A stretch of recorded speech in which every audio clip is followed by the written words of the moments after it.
el libro más leído por todas las generaciones, la luz que alumbra tu camino, el alimento que fortalece tu espíritu. Narrado por Wendy Necio Sub, la Biblia en 365 días.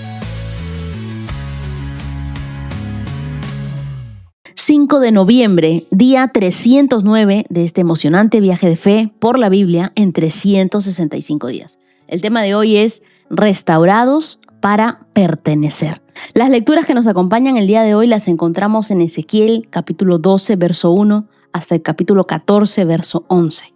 Hebreos, capítulo 7, versos del 1 al 17. Salmos 105, versos del 37 al 45. Y Proverbios, capítulo 27, verso 3. Hay momentos en los que Dios no solo quiere sanarte, sino recordarte a quién perteneces. A veces creemos que su corrección es rechazo, que Él está molesto con nosotros, pero en realidad es una invitación a regresar a casa, a volver a nuestro hogar. Ezequiel capítulo 14, verso 11 dice: ellos serán mi pueblo y yo seré su Dios. Esa no solo es una promesa, es un pacto de amor que restaura nuestra identidad. Hoy, mientras leemos la Biblia, quiero que recuerdes que el propósito de Dios no solo es rescatarte del dolor, sino devolverte el sentido de pertenencia que el pecado y la culpa intentaron robarte. Cuando Dios restaura, lo hace por completo. Une familias, renueva corazones, devuelve la paz que has perdido. Quiero contarte hoy un testimonio. Viene de Ana Lucía Muñoz y ella nos comparte su historia. Nos recuerda que cuando todo parece perder sentido, Dios sigue obrando en lo invisible. Durante meses, su hermana Angie vivió momentos muy duros. Conflictos familiares, deudas, soledad y una tristeza que parecía no tener final. Pero Ana Lucía, movida por la fe, decidió interceder por ella durante el mes de las oraciones contestadas. Ella se puso de rodillas, le clamó a Dios y esa misma noche, cuando Angie ya no tenía fuerzas y había tomado una terrible decisión de quitarse la vida, Dios intervino. Justo en ese instante, entró una llamada de Ana Lucía. Había aparecido un comprador para su auto. Ese pequeño milagro fue la señal que necesitaba para volver a la vida. Al día siguiente fueron juntas a la iglesia y allí Angie se quebró ante Dios, pidió perdón y experimentó una restauración en su alma. Días después, su hija y su nieto regresaron pidiendo perdón. La familia volvió a unirse y las puertas comenzaron a abrirse. Las ventas, la provisión y la paz regresaron a su casa. Cuando todo parecía perdido, el amor de Dios irrumpió para recordarnos que Él llega justo a tiempo. Ana Lucía, gracias por compartir esa historia que es evidencia de que cuando nosotros intercedemos, Dios se mueve por nosotros. Gracias por ser ese puente que conectó a tu hermana con la vida y también con la fe y la misericordia de Dios. Y hoy también quiero que escuchemos un testimonio en audio de Gaby Ceballos desde Ecuador. Hola a esta linda comunidad. He sentido a Dios más cerca de mí porque me escucha, porque Él respondió a mis oraciones y definitivamente el tiempo de Dios es perfecto. Yo recé mucho para que esta vez me dieran la visa que hace 10 años atrás lo vengo intentando y por fin este mes se logró. Además, en el mes de junio tuve una necesidad económica muy grande en la que no veía una solución. Pero Dios, en su infinita misericordia, me puso a las personas correctas en mi camino. Y con eso pude solucionar mi problema. No lo he pagado todo, pero ya tiene una solución. Recuerdo que en el mes de junio envié un mensaje a Wendy y le pedí que por favor rezara por mí, porque yo necesitaba mucho consuelo en esos momentos. Y es maravilloso ver que tan solo en segundos la vida puede cambiar. Hoy estoy dando mi testimonio porque hoy más que nunca creo en Dios.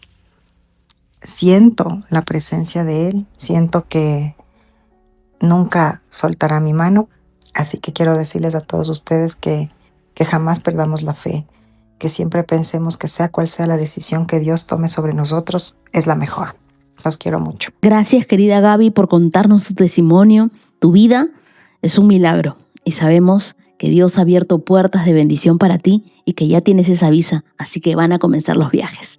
Ahora sí, les pido a todos que me acompañen en una oración. Señor, gracias porque tú nunca te olvidas de los que amas. Aun cuando nosotros nos alejamos, tu amor nos persigue hasta rescatarnos. Hoy te pedimos que restaures lo que ha sido roto, que unas lo que el dolor separó y que devuelvas a cada corazón el gozo de pertenecer a ti. Haznos recordar que tu corrección no es castigo, sino es redirección. Que podamos vivir como hijos tuyos, restaurados, perdonados, en paz. Oramos en el nombre de Jesús. Amén. Y para hoy, 5 de noviembre, yo me debo encontrar rumbo a Curazao. Gracias a todos los que me han ido acompañando con sus mensajes, con esos comentarios. Y me ha alegrado ver mucho a esta comunidad tan amorosa. Ahora te pido que tomes tu Biblia, tu lapicero, tu cuaderno, le pidas al Espíritu Santo que te hable. Abróchate los cinturones. Comenzamos. Ezequiel capítulo 12. Nuevamente recibí un mensaje del Señor. Hijo de hombre, tú vives entre rebeldes que tienen ojos, pero se niegan a ver.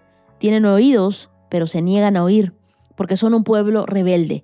De modo que ahora, hijo de hombre, haz como si te enviara al destierro.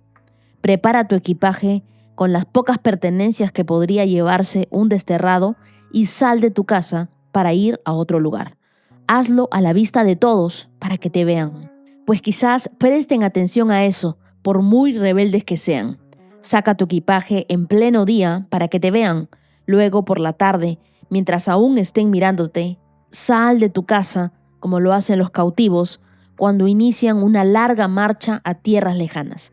Cava un hueco en la muralla a la vista de todos y sal por ese hueco. Mientras todos observan, carga el equipaje sobre los hombros y aléjate caminando en la oscuridad de la noche. Cúbrete el rostro para que no puedas ver la tierra que dejas atrás, pues yo he hecho de ti una señal para el pueblo de Israel. Por lo tanto, hice lo que se me ordenó. A plena luz del día, saqué mi equipaje lleno de cosas que llevaría al destierro. Por la tarde, mientras el pueblo seguía observando, cavé con las manos un hueco en la muralla y salí en la oscuridad de la noche con el equipaje sobre los hombros. A la mañana siguiente, recibí este mensaje del Señor. Hijo de hombre, estos rebeldes, el pueblo de Israel, te han preguntado qué significa todo lo que haces. Diles, esto dice el Señor soberano. Estas acciones contienen un mensaje para el rey Sedequías en Jerusalén y para todo el pueblo de Israel. Explica entonces que tus acciones son una señal para mostrar lo que pronto les sucederá a ellos, pues serán llevados cautivos al destierro. Hasta Sedequías se irá de Jerusalén de noche por un hueco en la muralla, cargando solo lo que pueda llevar consigo. Se cubrirá el rostro y sus ojos no verán la tierra que deja atrás. Luego lanzaré mi red sobre él y lo capturaré con mi trampa. Lo llevaré a Babilonia, el territorio de los babilonios, aunque él nunca lo verá y allí morirá. Esparciré a los 4 vientos a sus siervos y guerreros. Mandaré la espada tras ellos. Entonces, cuando los disperse entre las naciones, sabrán que yo soy el Señor. No obstante, a algunos los libraré de morir en la guerra o por enfermedades o hambre para que confiesen sus pecados detestables a sus captores. Entonces sabrán que yo soy el Señor. Luego recibí este mensaje del Señor. Hijo de hombre, estremécete al comer tu alimento. Tiembla de miedo al beber tu agua. Dile al pueblo, esto dice el Señor soberano acerca de los que viven en Israel y Jerusalén. Con temblor comerán su alimento y con desesperación beberán su agua, porque la tierra quedará arrasada a causa de la violencia de sus habitantes. Las ciudades serán destruidas y los campos quedarán desiertos. Entonces ustedes sabrán que yo soy el Señor. Nuevamente recibí un mensaje del Señor. Hijo de hombre, ¿has oído este proverbio que citan en Israel? El tiempo pasa y las profecías quedan en nada. Dile al pueblo, esto dice el Señor soberano, pondré fin a este proverbio y pronto dejarán de citarlo. Ahora, dales este nuevo proverbio en reemplazo del otro. Ha llegado la hora de que se cumplan todas las profecías. Ya no habrá más visiones falsas ni predicciones aduladoras en Israel, pues yo soy el Señor. Si yo lo digo, sucederá. Ya no habrá más demora para ustedes, rebeldes de Israel. Cumpliré mi amenaza de destrucción durante los años de su vida. Yo, el Señor soberano, he hablado. Luego recibí este mensaje del Señor. Hijo de hombre, los israelitas andan diciendo, Él habla de un futuro lejano. Sus visiones ya no se cumplirán por muchísimo tiempo. Por lo tanto, diles, esto dice el Señor soberano. Se acabó la demora. Ya mismo cumpliré todas mis amenazas. Yo, el Señor soberano, he hablado. Ezequiel capítulo 13. Después recibí este mensaje del Señor. Hijo de hombre, profetiza contra los profetas de Israel que inventan sus propias profecías. Diles, escuchen la palabra del Señor. Esto dice el Señor soberano. ¿Qué aflicción les espera a los falsos profetas que siguen su propia imaginación y no han visto absolutamente nada? Oh pueblo de Israel, estos profetas tuyos son como chacales que escarban en las ruinas. No han hecho nada para reparar las grietas de las murallas que rodean la nación. No la han ayudado a mantenerse firme en la batalla el día del Señor. En cambio, han mentido y han hecho predicciones falsas. Dicen, este mensaje es del Señor, aunque el Señor nunca los envió, y todavía esperan que el Señor cumpla las profecías de ellos. ¿No son acaso totalmente falsas sus visiones si ustedes afirman este mensaje es del Señor cuando yo ni siquiera les he hablado? Por lo tanto, esto dice el Señor soberano. Lo que ustedes afirman es falso y sus visiones son mentira. Por eso yo me pondré en contra de ustedes, dice el Señor soberano.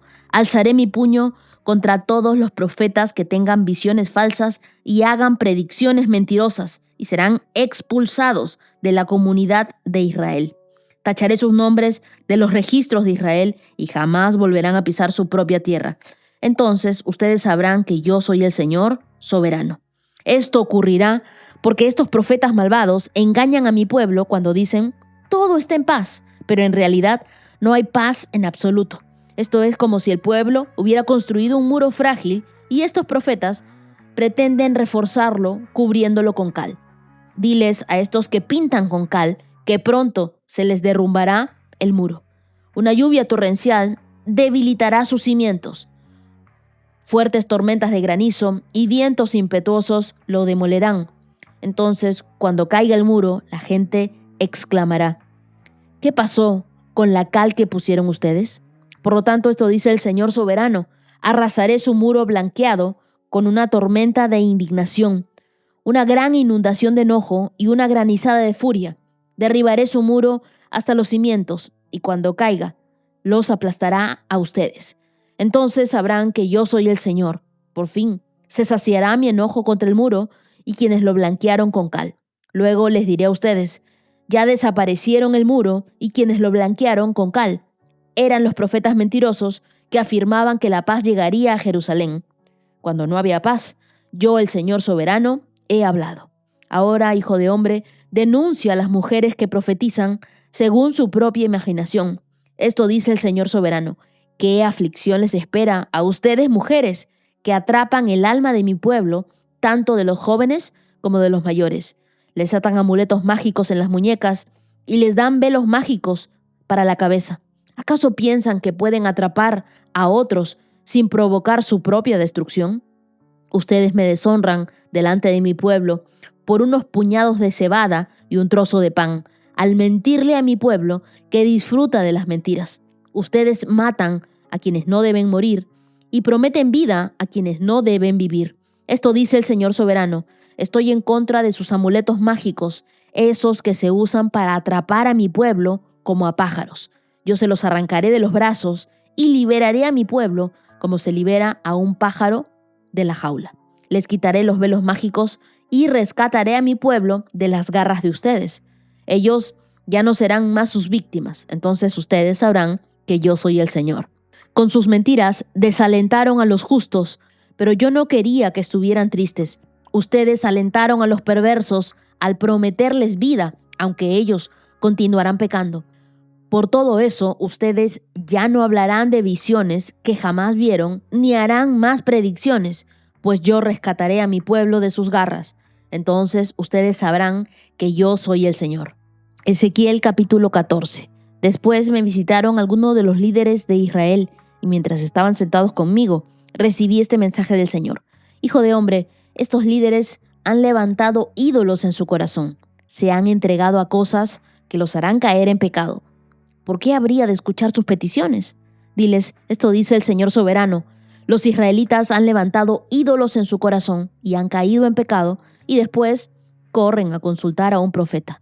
Así que yo, el Señor, les daré la clase de respuesta que merecen a su idolatría, a fin de conquistar la mente y el corazón de mi pueblo, que me ha abandonado por rendir culto a sus ídolos detestables.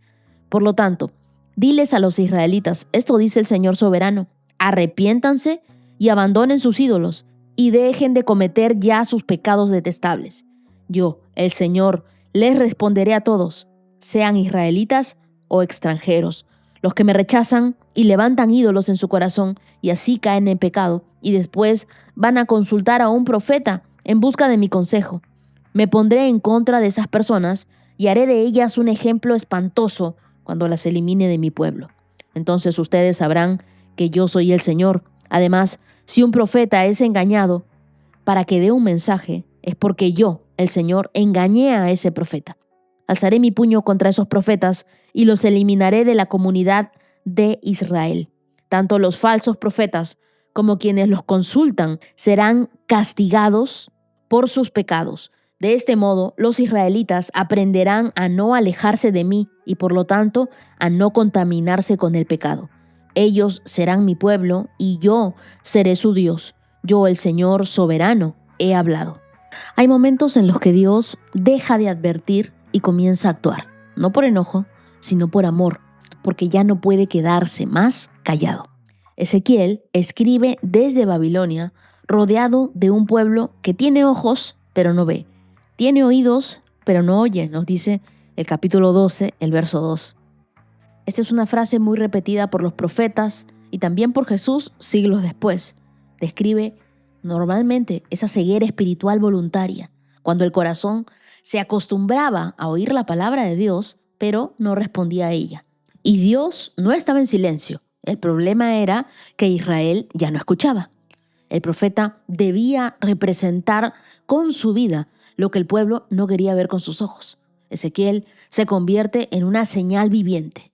Empaca su equipaje, sale de su casa como un exiliado para mostrarles lo que le vendría a Jerusalén.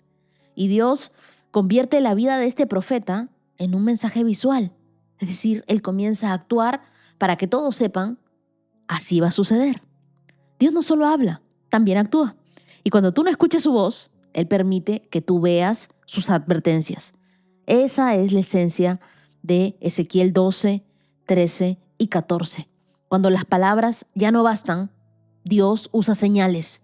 Y muchas veces esas señales se vuelven en megáfonos para aquellos que están dormidos en la fe.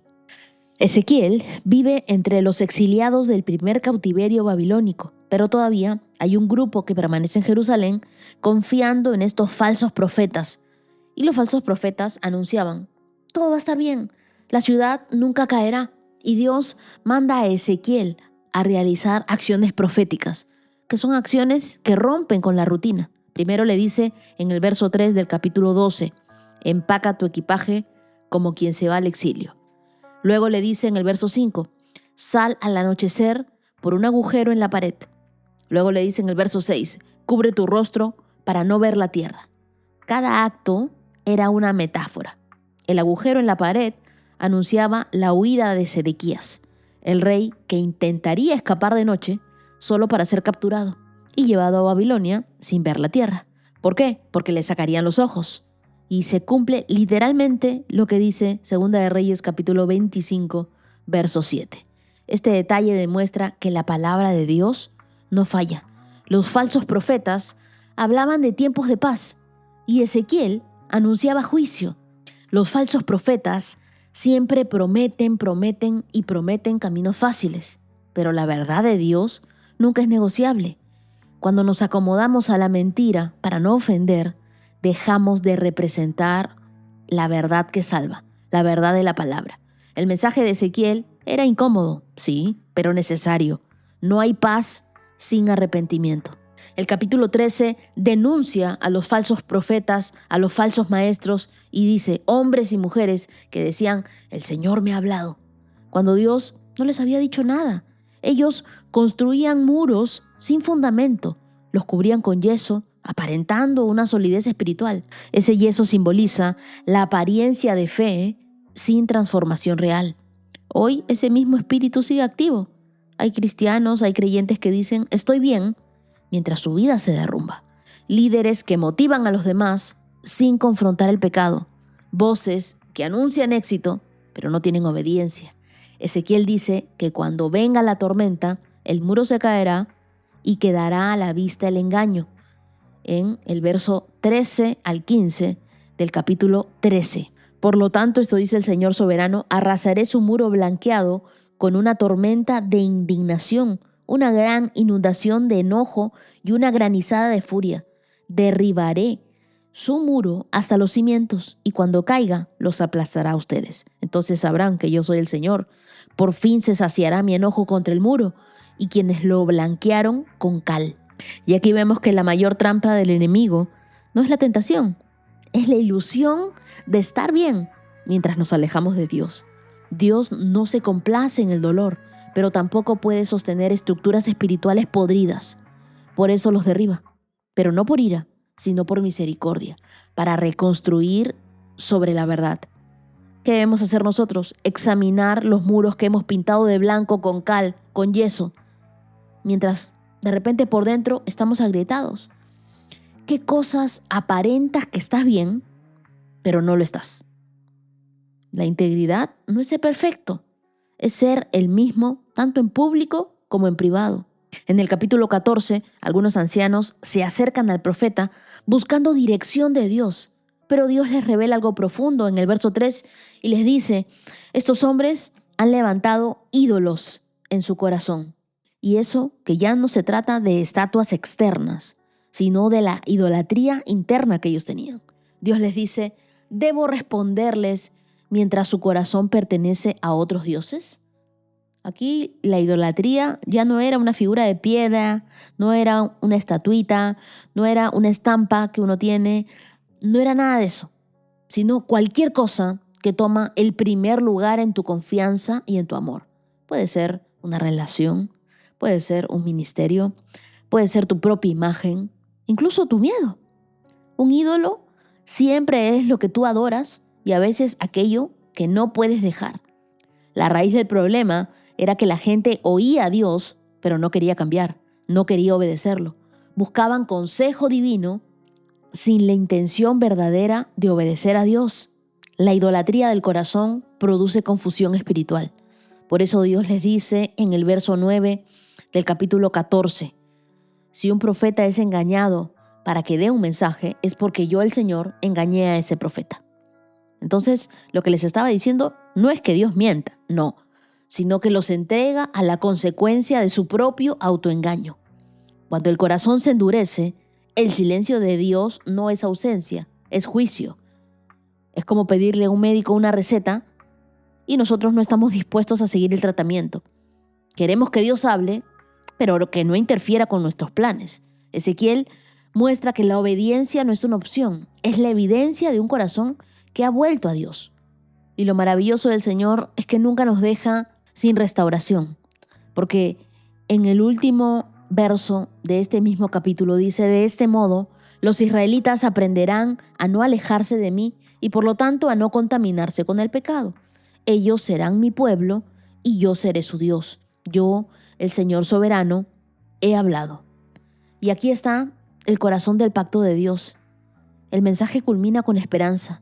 Dios no corrige para destruir, sino para purificar, para recuperar lo que es suyo.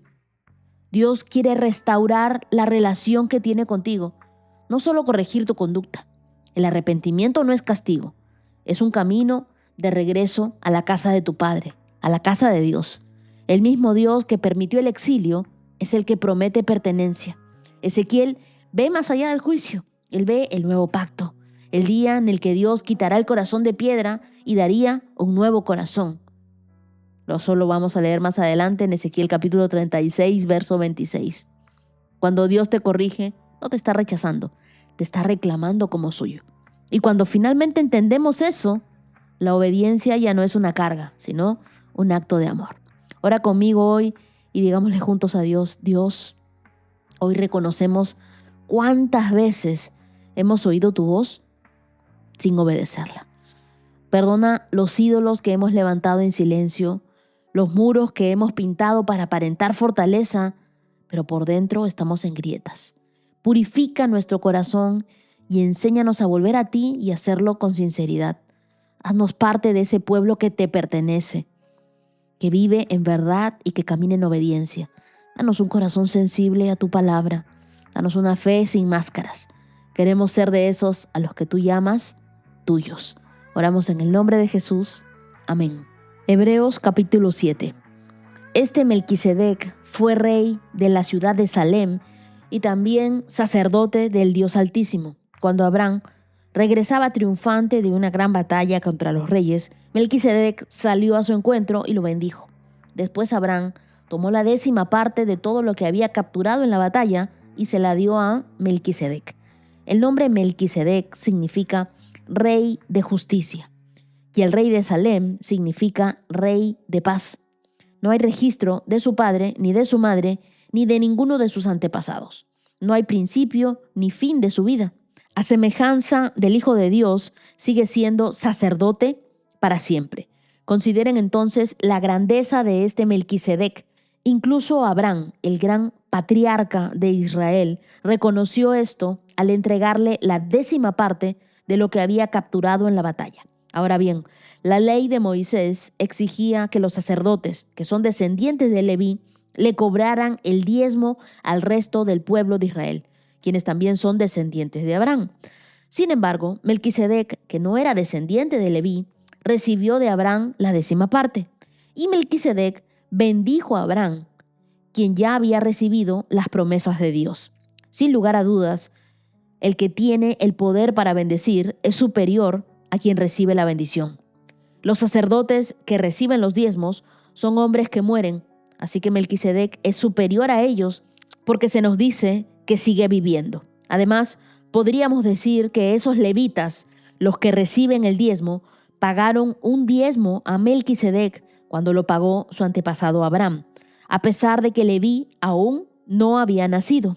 La simiente de la cual provino ya existía en el cuerpo de Abraham cuando Melquisedec recibió su diezmo. Entonces, si el sacerdocio de Leví, sobre el cual se basó la ley, hubiera podido lograr la perfección que Dios propuso, ¿por qué fue necesario que Dios estableciera un sacerdocio diferente con un sacerdote según el orden de Melquisedec, en lugar del orden de Leví y Aarón?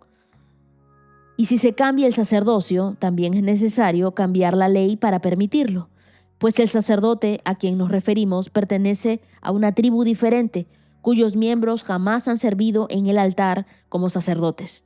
Lo que quiero decir es que nuestro Señor vino de la tribu de Judá, y Moisés nunca habló de que los sacerdotes provenieran de esa tribu. Ese cambio resulta aún más evidente, ya que ha surgido un sacerdote diferente, quien es como Melquisedec. Jesús llegó a ser sacerdote no por cumplir con la ley del requisito físico de pertenecer a la tribu de Leví, sino por el poder de una vida que no puede ser destruida. Y el salmista lo señaló cuando profetizó: tú eres sacerdote para siempre, según el orden de Melquisedec.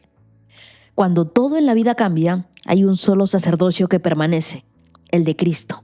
Él vive para siempre y nunca deja de interceder por ti. El capítulo 7 de Hebreos nos lleva a uno de los temas más profundos, un poco complicados de explicar de toda la Escritura: Jesús como nuestro sumo sacerdote eterno. El autor de Hebreos recurre a una figura de Melquisedec, aquel rey sacerdote que aparece brevemente en Génesis capítulo 14 y lo hace bendiciendo a Abraham. Su nombre, Melquisedec, que significa rey de justicia, y título, rey de Salem, el antiguo nombre de Jerusalén, que significa Rey de Paz. Y aquí ya hay un anuncio del carácter de Cristo. Él une la justicia con la paz.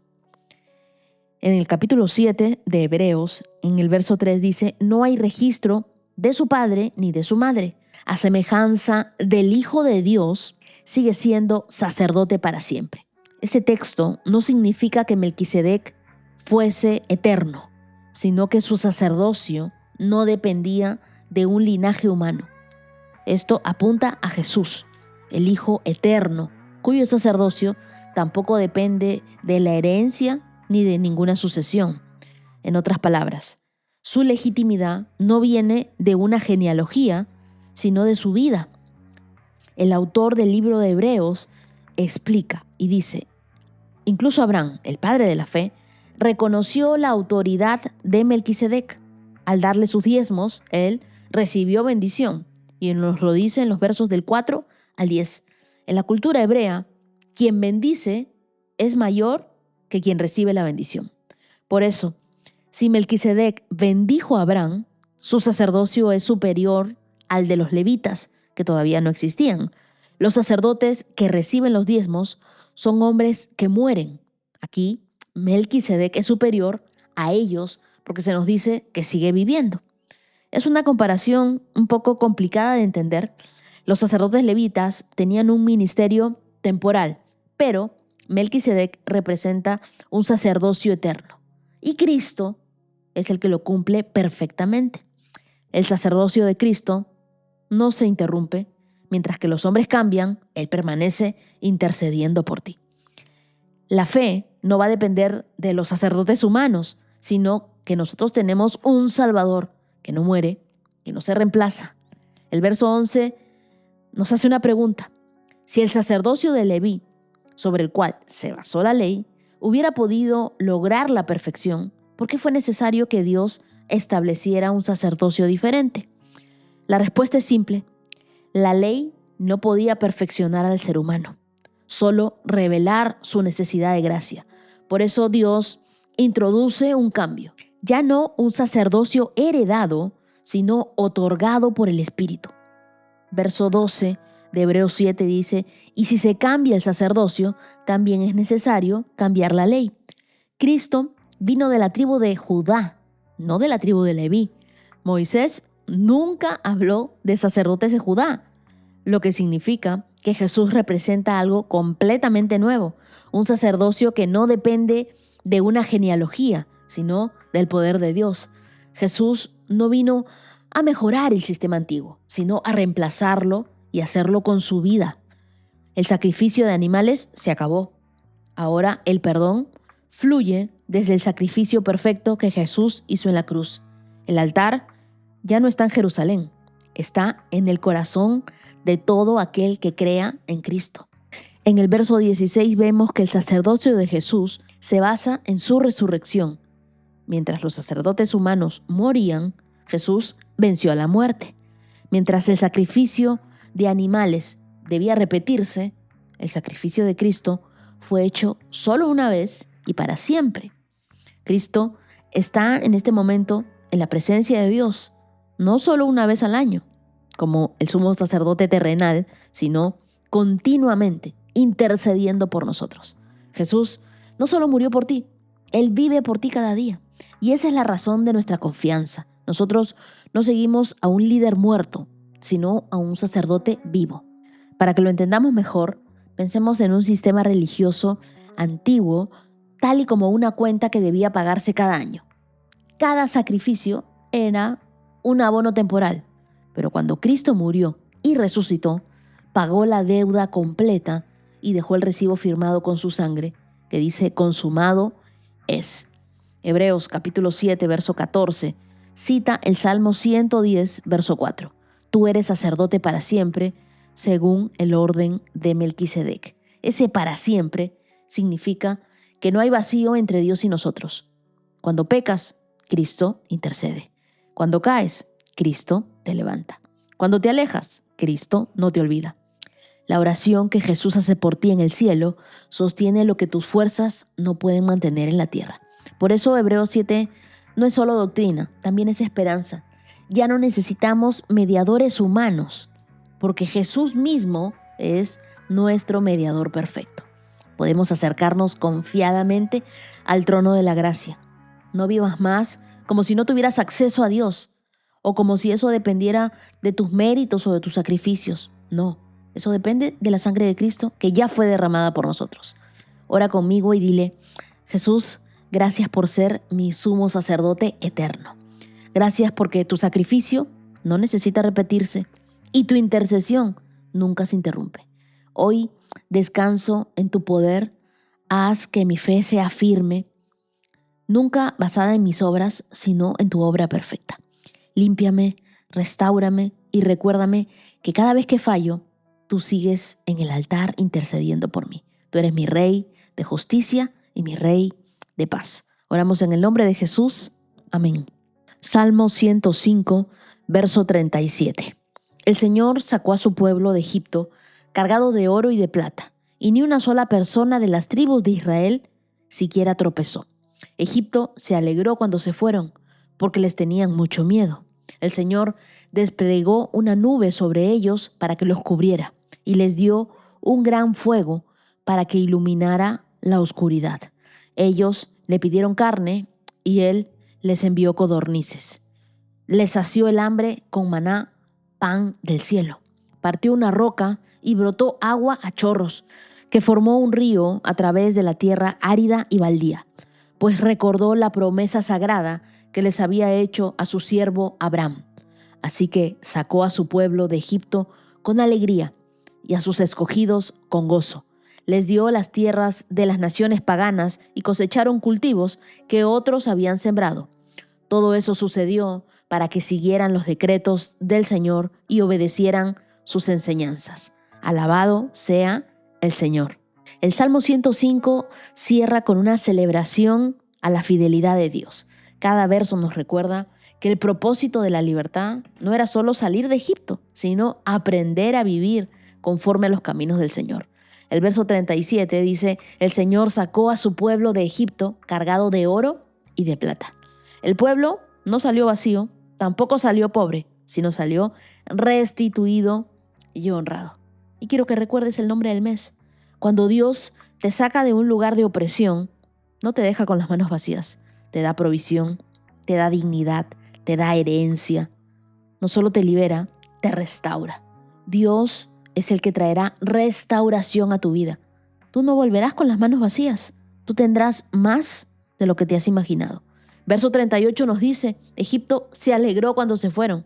A veces, cuando Dios te mueve de un lugar, hay personas o ambientes que se alegran de verte partir. No te aflijas. Tu salida también es parte de su liberación.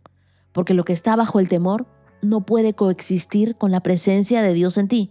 Verso 39 dice: el Señor desplegó una nube sobre ellos para que los cubriera. Lo que me habla de la protección de Dios. La nube en el día y el fuego en la noche simbolizaban cómo Él ajusta su presencia según tu necesidad. En el calor del desierto, sombra. En la oscuridad, luz.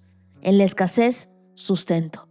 El día de ayer te hablaba que nosotros conocemos a Dios. Depende de la temporada en la que vamos viviendo.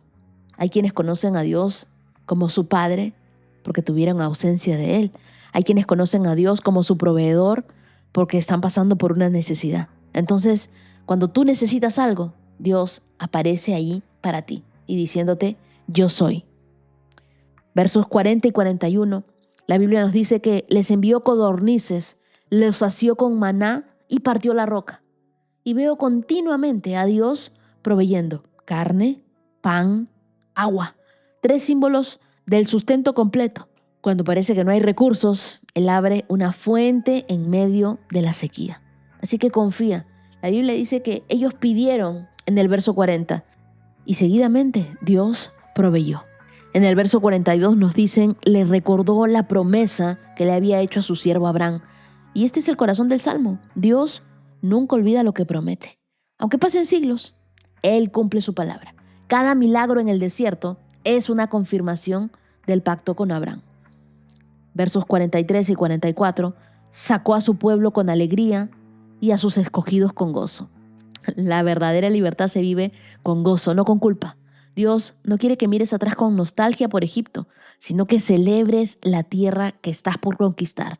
Hay alegría en el proceso cuando tú reconoces que has sido escogido y que Dios no te va a dejar a tu suerte. Él te acompañará en medio de este proceso.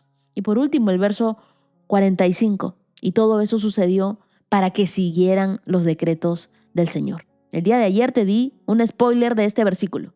La meta no solo era la prosperidad en la tierra, sino la obediencia. Dios nos bendice para que aprendamos a vivir conforme a su palabra. La libertad sin propósito se convierte en un caos, pero la libertad con obediencia va a producir plenitud en nosotros. El Salmo termina con una invitación: alabado sea el Señor. Y esa es la respuesta natural al recordar todo lo que Él ha hecho. Cuando tú repasas tu historia, no olvides que Dios te ha sacado de lugares de dolor para llevarte a tu tierra de promesas. Dios no solo te libera del Egipto que te oprime, sino que te forma en el desierto para que aprendas a confiar en Él. Ora conmigo y dile: Señor, gracias porque me has sacado de mis propios Egiptos. Gracias porque nunca olvidas tus promesas. Y aunque a veces no entiendo tu camino, puedo confiar en que siempre cumples todo lo que has dicho. Hoy te alabo no solo por tu provisión, por tu descanso y por tu dirección, sino porque tú eres esa nube que nos cubre en medio del calor. Tú eres el fuego que nos guía cuando todo parece oscuro. Tú eres el que alimenta nuestras vidas, el que nos das el agua viva que nos renueva.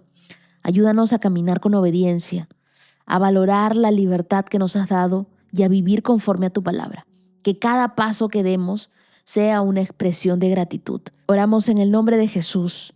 Amén. Proverbios 27, verso 3. Una piedra es pesada y la arena también, pero el resentimiento causado por el necio es aún más pesado. Este proverbio usa una comparación muy visual para mostrarnos lo que pasa en el corazón cuando nosotros cargamos con resentimiento. Las piedras y la arena pesan, es lo que nos dice el proverbio, pero lo que más desgasta no es lo físico, sino lo emocional. Y aquí el sabio Salomón está diciendo: hay cosas que cansan más que un trabajo duro. Una de ellas es llevar el peso del rencor, es tener resentimiento. Es un peso invisible, pero es real. El resentimiento no se ve, pero se siente. Es una carga que no te deja descansar del todo, aunque todo parezca bien por fuera. Cuando alguien nos hiere y nosotros no soltamos la ofensa, tu vida se cansa. No se trata de fingir que no te dolió, sino de decidir perdonar para no vivir arrastrando ese peso. Jesús enseñó en Mateo 11:28, vengan a mí los que están cansados y que llevan cargas pesadas, y yo les daré descanso. Ese descanso comienza cuando tú entregas a Dios el derecho de vengarte y de tener la última palabra. Y cuando la Biblia nos habla de necio, en hebreo no se refería a alguien con poca inteligencia, sino a quien carece de discernimiento espiritual, una persona terca, que ignora la corrección, que responde con orgullo, que es provocadora. Este tipo de personas cargan ambientes, agotan tus emociones y generan conflictos difíciles de sobrellevar. Por eso Salomón nos está enseñando que hay pasos externos como el trabajo, los desafíos, la enfermedad, que llegamos a poder soportar con paciencia, pero el peso interno del resentimiento es algo con lo que no vamos a poder avanzar. Cuando alguien te hiere o actúa con insensatez, se convierte en una carga más difícil que la piedra o que la arena. Yo sé que las ofensas no se eligen, pero vivir ofendido, eso sí es una decisión.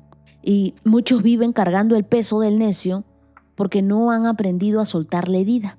Y eso termina robándoles la paz y también la comunión con Dios. Cuando Salomón habla de resentimiento, apunta al término hebreo kas, que significa ira contenida o amargura persistente. Ojo que no era solo molestia, era un enojo que no se resuelve, que termina envenenando a la persona. Por eso, Hebreos capítulo 12, verso 15 advierte: cuídense que no brote ninguna raíz de amargura, porque al crecer los perturbará y contaminará a muchos. Lo que significa que hay conversaciones, hay miradas, hay actitudes que pueden doler más que una piedra, pero también significa que Dios te da fuerza para no quedarte bajo ese peso. Ojo que soltar no es debilidad, es madurez. Perdonar no va a borrar lo ocurrido, pero sí va a liberar el corazón del dolor. Cuando tú eliges soltar, no estás aprobando lo que pasó. Estás decidiendo que eso ya no va a definir tu presente. Perdonar no va a cambiar el pasado, pero sí va a cambiar tu futuro. Cada vez que tú eliges perdonar, tu vida se aligera, pierdes peso, nos volvemos más livianos y nuestro camino se hace más fácil. Yo siempre he mirado el resentimiento como una mochila llena de piedras. Cada vez que alguien te hiere, metes una piedra en la mochila. Mientras que el necio, el que te hiere, que fue el que te arrojó las piedras, sigue su camino liviano. El perdón, en cambio, es vaciar la mochila. No porque el otro lo merezca, sino porque tú necesitas abrazar la libertad, soltar el resentimiento. Dios no nos está llamando a ganar todas las discusiones, sino a guardar nuestro corazón en cada conversación. Así que si respondemos al necio con la misma necedad, perdemos la paz. Pero si aprendemos a callar, a orar, a perdonar, a vaciar nuestra mochila, vamos a ganar fortaleza interior. Mi consejo para ti es: no cargues el peso del necio. Cuando alguien te hiere y lo hace con palabras, con actitudes, pídele a Dios que te dé sabiduría para no reaccionar igual. Libera el resentimiento cada día.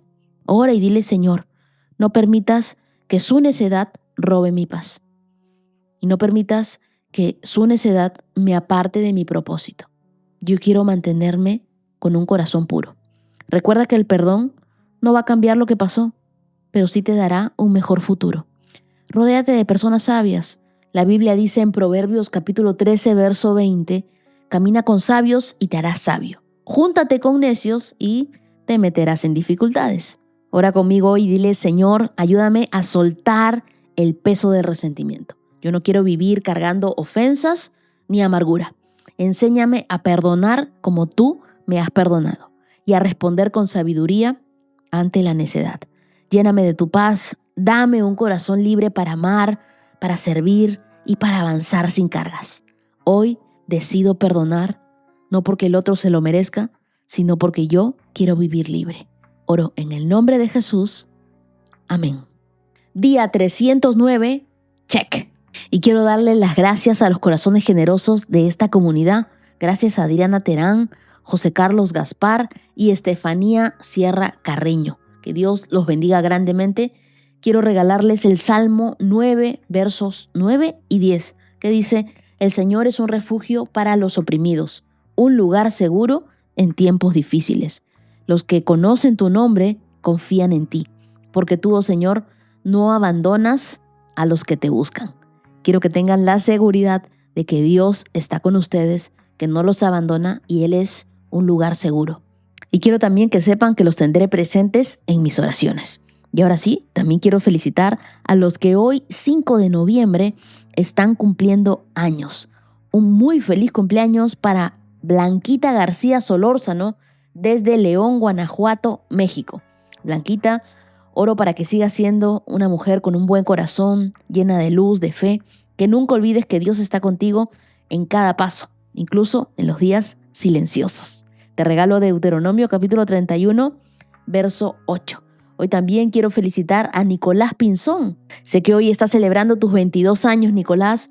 Oro para que este nuevo año sea de crecimiento, de fe y de nuevas oportunidades, de puertas abiertas de Dios en tu vida. Te regalo el Salmo 16, versos del 7 al 8. Yo también quiero enviar un saludo muy especial para Cássia Silveira. Y yo sé que tú eres de Brasil, pero que junto con tu familia sirven como misioneros y eso honra profundamente a Dios. Me alegra saber que han estado en Perú, en Bolivia, llevando la palabra de Dios a todos los rincones. Oro para que el Señor siga fortaleciendo cada uno de tus pasos, llenándolos de gozo y recompensando la obra que tú estás haciendo, Cássia. Te regalo el Salmo 20. Feliz cumpleaños para María Constanza Mejía, desde Bogotá. Te cuento que tu mamá, Estela, me escribió con mucho amor para recordarme lo valiosa que eres para ella. Ella agradece a Dios por tu entrega, por tu corazón dedicado a tu familia y porque eres una bendición en cada momento de su vida. Hoy oro para que sigas caminando de la mano de Dios, que Él conceda los deseos más profundos de tu corazón. Te regalo el Salmo 138, verso 8. Celebro también el cumpleaños de Lourdes Rubio. Lourdes, que este nuevo año sea un tiempo donde experimentes la fidelidad de Dios en cada área de tu vida. Te regalo Jeremías capítulo 29, verso 11, y que este sea un año donde Dios te sorprenda. Feliz cumpleaños para Oriana Pérez desde San Miguel de Allende, México. Te cuento que tu mamá Paulina quiere recordarte, Oriana, que tú eres una niña profundamente amada por Dios y por tu familia, que con tan solo 8 años ya eres un ejemplo de valentía, de un corazón grande que refleja el amor de Dios. Y quiero decirte algo, nunca te olvides que Jesús te ama. Te regalo Marcos capítulo 10, verso 14. Hoy también quiero enviar un abrazo enorme hasta Costa Rica para Keila Segura, que está cumpliendo 9 añitos. Keila, tú eres una princesa de Dios y tu abuelita Rosy me dijo que está orando para que crezcas llena de fe, de propósito y de alegría. Que el amor de Dios te acompañe siempre y que recuerdes que Él tiene planes maravillosos para ti. Te regalo Jeremías capítulo 29, verso 11. Y hoy también quiero felicitar a Andrea Babilonia Guardo.